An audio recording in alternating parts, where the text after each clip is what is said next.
এখানে যে gateway candy ড্রপের যে বিষয়টা রয়েছে, এখানে অনেকেরই নট এলিজিবল করে দিচ্ছে। তো এখানে অনেকেরই দেখছি পেমেন্ট করছে, অনেকেরই নট এলিজিবল করে দিছে। তো অনেক এই যে নট এলিজিবল করে দিছে, এটার মেন যে কারণগুলো রয়েছে সেটা 3-4 ধরনের কারণ রয়েছে। সেটা আমি পুরোটা ভিডিওর মধ্যে দেখাই দিব যে কী কী কারণে আপনাদের অ্যাকাউন্টটা নট এলিজিবল করে দিচ্ছে। তাছাড়াও অনেকেই কিন্তু এখান থেকে পেমেন্ট পাইছে। তো এখানে দেখলে বুঝতে পারবেন অনেকেই পেমেন্টও পেয়েছে, প্লাস অনেকেই দেখা যাচ্ছে অনেকগুলো অ্যাকাউন্ট করছে, বাট মানে অনেকগুলো রেফার করছে, বাট এখান থেকে কিন্তু নট এলিজিবল করে দিছে।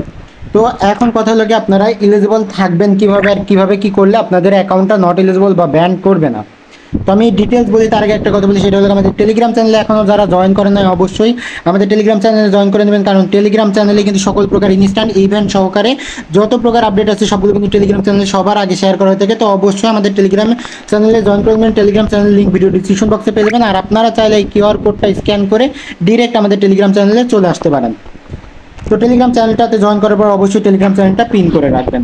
তো চলুন শুরু করা যাক আজকের ভিডিও। তো ফার্স্ট অফ অল একটা কথা বলি, সেটা হলো কি আপনারা get.io-তে অনেকগুলো করে ক্যান্ডি ড্রপে অনেকগুলো করে রেফার করছেন। সব থেকে মেন যে বড় প্রবলেম সেটা হলো গিয়ে এইটা। তো আপনাদের ওইখানে কিন্তু ইনভাইটের ওইখানে ক্যান্ডি ড্রপের ইনভাইটের ওইখানে অলরেডি বলা আছে যে ওইখানে আপনারা চাইলে 10টা পর্যন্ত রেফার করতে পারবেন। তবে 10টা পর্যন্ত রেফার যারা করছে তাদের বেশিরভাগই কিন্তু পেমেন্ট করছে না, বেশিরভাগই পেন্ডিংয়ে রাখছে, রেখে নট লাকি করে দিচ্ছে যাদের পেমেন্ট করছে না। তো এরকম 3-4টা কারণ আছে, আমি প্রত্যেকটা কারণ আজকে আপনাদের দেখাই দেবো। তো ফার্স্ট অফ অল একটা কারণ, সেটা হলো গিয়ে আপনারা যেটা করবেন, ফার্স্ট অফ অল ক্যান্ডি ড্রপে আসবেন। ক্যান্ডি ড্রপে আসার পরে এখানে দেখবেন যে ইনভাইটের কতগুলো টাস্ক রয়েছে। তো এখানে দেখতে পাচ্ছেন যে আমি যদি এগুলো দেখি, তো এখানে দেখতে পাচ্ছেন যে সবগুলো ক্যান্ডি বম্ব, কিন্তু অনেকগুলো ক্যান্ডি বম্ব রয়েছে এখানে। এরা এদের ক্যান্ডি ড্রপের যে সিস্টেমটা রয়েছে এটাকে কিন্তু এরা আপডেট করছে, আপনারা চাইলে এখানে দেখতে পারেন। এখানে কিন্তু এদের ক্যান্ডি ড্রপের সিস্টেমটা রয়েছে সেটা কিন্তু এরা আপডেট করছে। তো এখন কথা লাগে আপনারা এখানে ইনভাইটের যে ক্যান্ডি ড্রপগুলো রয়েছে সেগুলো নিয়ে আমি কথা বলবো। তো আর এখানে আপনাদের নট এলিজিবল করার মেন যে কারণগুলো রয়েছে সেগুলো নিয়ে কথা বলবো আজকে।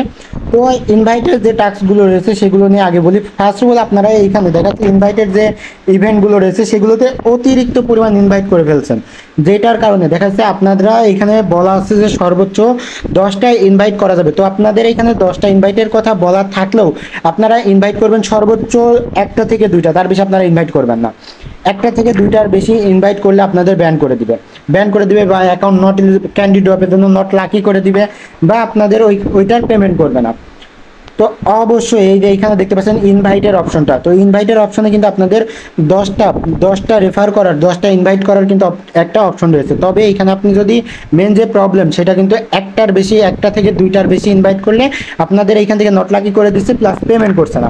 আর সব থেকে বড় প্রবলেম যেটা রয়েছে সেটা হলো কি আপনারা যদি একটা get.io থেকে আরেকটা get.io-তে ডিপোজিট করেন অথবা ইন্টারনাল ট্রান্সফার করেন, সেক্ষেত্রে কিন্তু আপনাদের অ্যাকাউন্টটা নট লাকি করে দিবে, বুঝতে পারছেন। তো আরেকটা জিনিস সেটা হলো কি আপনি যদি একই এক্সচেঞ্জ থেকে, সাপোজ ধরেন যে আপনি একটা বাইন্যান্স থেকে একটা get.io-তে ডিপোজিট করছেন, তো একটা get.io-তে আপনি যদি ওই বাইন্যান্স থেকে আরেকটা get.io-তে বা 2-3টা get.io-তে ডিপোজিট করেন, সেক্ষেত্রে কিন্তু আপনার যে প্রথম যে মেইন অ্যাকাউন্ট ছিল সেটা কিন্তু নট এলিজিবল করে দিবে, প্লাস বাকি যেগুলোতে আপনি ডিপোজিট করবেন সেগুলোও কিন্তু নট এলিজিবল করে দেওয়ার একটা সম্ভাবনা রয়েছে। তো সেক্ষেত্রে আপনি যেটা করবেন, আপনার যদি 2-3টা ফোন থাকে বাসায়, সেক্ষেত্রে আপনি 2-3টা ফোনে যদি get.io-তে ডিপোজিট করতেছেন আলাদা এক্সচেঞ্জ সাইট থেকে, অথবা আপনারা চাইলে দেখা যাচ্ছে ইউএসডিটি যদি ডিপোজিট করতে চান সেক্ষেত্রে বাইন্যান্সের Web3 থেকে, অথবা দেখা যাচ্ছে ট্রাস্ট ওয়ালেট থেকে আপনারা কিছুটা পরিমাণ 2-3 সেন্ট 5 সেন্ট ফি বিএনবি ফি দিয়ে দরকার এই ট্রাস্ট ওয়ালেট থেকে আপনারা এখানে ডিপোজিট করবেন। তাছাড়া একটা এক্সচেঞ্জ থেকে ভুল করে এখানে ডিপোজিট করবেন না, প্লাস আপনারা এক get.io থেকে অন্য কোনো get.io-তে আপনারা আপনাদের ডলারটা ট্রান্সফার, ইন্টারনাল ট্রান্সফার অথবা উইথড্র কোনোটাই করবেন না। আরেকটা জিনিস সেটা হলো গিয়ে ইনভাইটের যে বিষয়টা, ভুল করেও আপনারা 1টা থেকে 2টার বেশি ইনভাইট করবেন না। কারণ ভাই আমি দেখেছি, অনেকেরই দেখেছি যে 1টা থেকে 2টার বেশি ইনভাইট করলেই দেখা যাচ্ছে আপনাদের অ্যাকাউন্টটা ব্যান করে দিচ্ছে, বা অথবা আপনাদের দেখা যাচ্ছে আপনারা যে ইয়েটা করছেন আপনাদের ফিটা উঠছে না, অথবা দেখা যাচ্ছে আপনাদের ইনভাইটেড পেমেন্টটা করছে না, এরকম বিভিন্ন ধরনের প্রবলেম করছে। তো আমি সাজেস্ট করব অবশ্যই আপনারা এইখান থেকে ইনভাইট করলে, মানে ক্যান্ডি ড্রপ থেকে ইনভাইট করলে সর্বোচ্চ 1টা থেকে 2টা ইনভাইট করবেন, তার বেশি ইনভাইট করবেন না। আর ভুল করেও একটা get.io থেকে আরেকটা get.io ইন্টারনাল ট্রান্সফার অথবা উইথড্র টোটালি অফ করে দিবেন। প্লাস একটা এক্সচেঞ্জ সাইট থেকে দেখা যাচ্ছে 2-3টা গেটওয়েতে ডিপোজিট করবেন না, বুঝছেন? এই তিনটা ফলো করবেন, দেন আপনার অ্যাকাউন্ট দেখবেন যে ভালোভাবে এলিজিবল থাকবেন, কোনো প্রকার প্রবলেম হবে না। আমার এই অ্যাকাউন্টটার কথাই বলি, আমার এই অ্যাকাউন্টটাতে কিন্তু অনেক আগের একটা অ্যাকাউন্ট, তারপরেও কিন্তু এই পর্যন্ত এখন পর্যন্ত আলহামদুলিল্লাহ কোনো প্রকার প্রবলেম হয় নাই, এখন পর্যন্ত আমি এটার পেমেন্ট পেয়ে যাচ্ছি। তো এই ছিল আজকের ভিডিও ভালো লাগলে অবশ্যই আমাদের ইউটিউব চ্যানেলটা সাবস্ক্রাইব করবেন আর আমাদের টেলিগ্রাম চ্যানেলে জয়েন হতে ভুলবেন না। ধন্যবাদ সবাইকে।